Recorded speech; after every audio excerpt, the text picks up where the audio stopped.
Best है कि मैं हमेशा टंच खड़ी रहूं और मेरे घर का सारा काम टाइम पे होता रहे। तो चलिए छोटी छोटी जो प्रॉब्लम्स हम वुमेन्स करती हैं, वो रात का जो 2 पेड़े का आटा बच गया, सुबह सबके लिए तो फ्रेश हमने गूंद लिया, अब वो तो पति है, परमेश्वर, बच्चे, हेल्थ का ध्यान रखना है, उसको तो ताजे आटे की रोटी मिलेगी। वो जो 2 रात के पेड़े बचे हैं ना, उसकी रोटी खाएंगे हम। फिर हम कहते हैं हमारा न्यूट्रिशन परफेक्ट होना चाहिए। जब मटर पनीर बनता है ना घर में, वो मटर लास्ट के रस्से के साथ अपने लिए, और पनीर लो भाई हस्बैंड को 2 पीस और दो। ये छोटी वाली को तो ज़्यादा पनीर पसंद है, वैसे ही कम खाती है, इसको 2 पीस एक्स्ट्रा दे दो। मैं तो करती हूँ यस मैम, करते हैं। तो हमारे लिए लास्ट में क्या बचता है?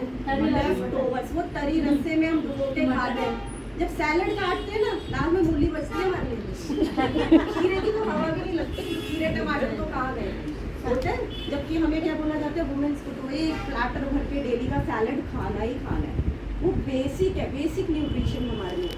तो अब मैं सीख गई हूँ कुछ सालों से, मैं तो होशियार हो गई हूँ। अब आप अपना देख लो, मैं जैसे ही सैलेड की बड़ी सी प्लेट काटती हूँ ना, अपने हिस्से का एक छोटा प्लेट पहले ही साइड कर लेती हूँ, क्योंकि टेबल पे जाके तो नहीं मिलेगा चाहिए, ठीक है। और अगर बाई चांस उतना आटा गूंथती हूँ जितना खत्म हो जाए, बच गया तो मैं अपने अंदर तो नहीं डालूंगी, चाहे कुछ भी हो जाए।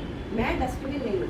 अपनी प्लेट का बच्चे खाना जितना खत्म करेंगे, उनको सिखाओ कि खत्म करो, लेकिन बचा हुआ तो मैं नहीं खाऊँ। मैं इम्पॉर्टेंट हूँ, मैं बीमार हो गई तो सब गड़बड़। तो आज हमें बिल्कुल चालाक बन जाना है, सिर्फ मैं पे बात करनी है। तैयार है उसके लिए? बिल्कुल भूल जाइए कि घर में कौन है कौन नहीं है, क्या करके आए आप, क्या नहीं करके आए हैं, लेकिन आपको ध्यान देना है सिर्फ अपने ऊपर। जैसे जैसे वुमेन की एज बढ़ती रहती है ना, उसको अलार्म मिलने शुरू हो जाते हैं कि बॉडी में तो गड़बड़ होनी शुरू हो गई है। अब सीढ़ियाँ चलो ना तो कट कट आवाज़ आती है, पता नहीं क्यों आती है। दूध तो हम पी लेते हैं, वो तो हम भी जानते हैं कि हम कितना पीते हैं, ठीक है। इसके अलावा वेरिकोस वेन्स की प्रॉब्लम आजकल हर दूसरी लेडी को हो ही है।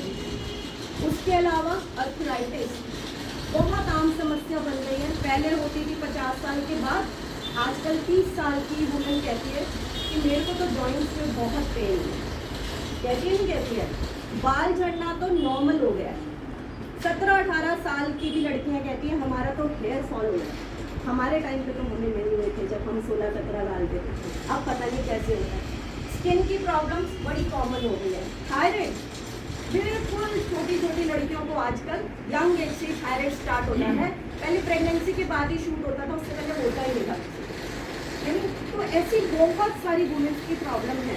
और सबसे बड़ी समस्या वो मंथली प्रॉब्लम, वो तो मेरी 13 ईयर्स की डॉटर है और पेट पकड़ के खड़ी हो जाती है फर्स्ट डे से। तो मुझे ऐसा लगता है कि मैं क्या कर दूँ कि मैं इसको ठीक कर दूँ। अब तो मुझे पता है क्या करना है, लेकिन कुछ टाइम पहले तक तो मेरे को बहुत इरिटेशन होती थी कि मैं अपने बच्चे का पेन कैसे हटा दूँ। अपने आप तो हमने सह लिया, आगे भी सहते रहेंगे, हमें तो आदत है, इनबिल्ट है हमारे अंदर कि थोड़ी बहुत दर्दें तो सहनी आनी चाहिए। तुझे ये अनोखी दर्दें होती हैं, सारी औरतों को हो रहा है, सुना डायलॉग, ठीक है ना। तो हमें क्या करना है, अब राइट टाइम आ गया है, अपने ऊपर ध्यान देना शुरू कर देना है। कौन कौन सी प्रॉब्लम्स होती है वुमेन्स को जनरली, एक बार हम लिस्ट डाउन करते हैं। बाल झड़ना आम समस्या